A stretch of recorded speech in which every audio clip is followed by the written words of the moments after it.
কারো কাছে কোনো এক রাজনৈতিক দলের কাছে বিক্রি হয়ে গেলাম, রাজনীতির কথা বলতে গিয়ে আলহামদুলিল্লাহ আব্দুর রাজ্জাক বিন ইউসুফের ছেলে, ওই জন্য ইনশাআল্লাহ জন্ম হয়নি।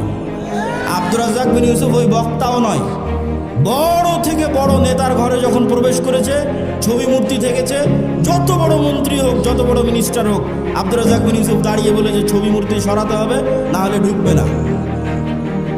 অথচ বহু বক্তা ওই ঘরেই বসে আছে। মানে দুনিয়ার স্বার্থের কাছে বিক্রি হওয়া বক্তা আব্দুর রাজ্জাক বিন ইউসুফ নয়।